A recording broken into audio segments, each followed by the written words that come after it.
สบายดีท่านผู้ชมที่เคารพต้อนรับประธานเข้าสู่การรายงานข่าวต่างประเทศซึ่งข่าวนี้เฮามาติดตามที่กองประชุมเศรษฐกิจสากลเซนต์ปีเตอร์สเบิร์กครั้งที่29ตามการรายงานของสำนักข่าวซินหัวกองประชุมเศรษฐกิจสากลเซนต์ปีเตอร์สเบิร์กครั้งที่29ได้เปิดขึ้นในวันที่3มิถุนายนที่ผ่านมานี้อยู่ที่นครเซนต์ปีเตอร์สเบิร์กประเทศรัสเซียโดยมีผู้แทนประมาณ 20,000 คนจากวงการเมืองธุรกิจและวิชาการจากหลายกว่า100ประเทศเข้าร่วมอิงตามเว็บไซต์ทางการของกองประชุมจัดขึ้นภายใต้หัวข้อการสนทนาแบบปฏิบัติเส้นทางสู่อนาคตที่มั่นคงมีจุดประสงค์เพื่อสร้างรูปแบบใหม่ของการพัฒนาทั่วโลกในสภาพการหันเปลี่ยนเศรษฐกิจโลก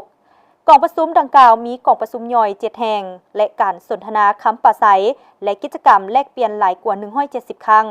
นอกนั้นจะมีการจัดงานธุรกิจหลายกว่า300งานในระหว่างกองประชุมรวมทั้งการปรึกษาหารือกลุ่มน้อยและกองประชุมโต๊ะมนตามหัวข้อ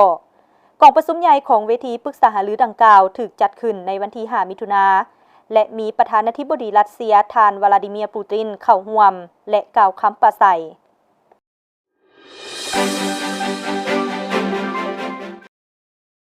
วิทยุกระจายเสียงเวียดนามรายงานเศรษฐกิจเวียดนามสืบต่อสร้างความประทับใจต่อวงการนักสังเกตการสากลเมื่อบรรลุระดับเติบโต 8.2% ในปี 2025 สูงที่สุดอยู่ภาคพื้นอาซีตะวันออกเฉียงใต้ข่าวได้ระบุว่าในบทรายงานที่ประกาศในต้นเดือนมิถุนายนผ่านมา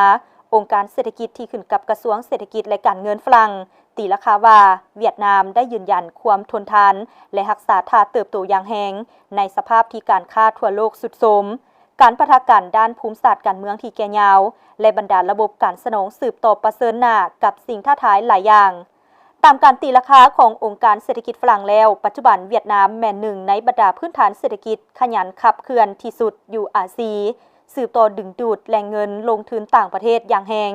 ย้อนสภาพแวดล้อมด้านการเมืองมีเสถียรภาพที่ตั้งยุทธศาสตร์ในระบบสนองทั่วโลกและความสามารถรับมืออย่างว่องไวต่อกับบรรดาการผันแปรของเศรษฐกิจโลก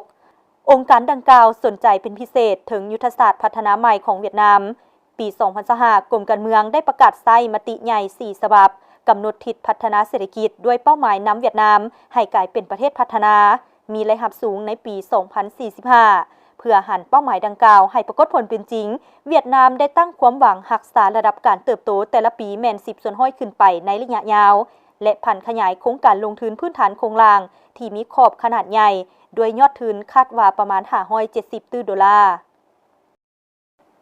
ท่านผู้ชมที่ผ่านไปนั่นก็เป็นข่าวต่างๆที่ทางภาคข่าวต่างประเทศของพวกเราได้นำมาให้ประธานได้รับชมมื้อนี้การรายงานข่าวต่างประเทศก็ได้หมดเวลาเพียงเท่านี้พบกันใหม่ในมื้อหน้าสำหรับมื้อนี้สบายดี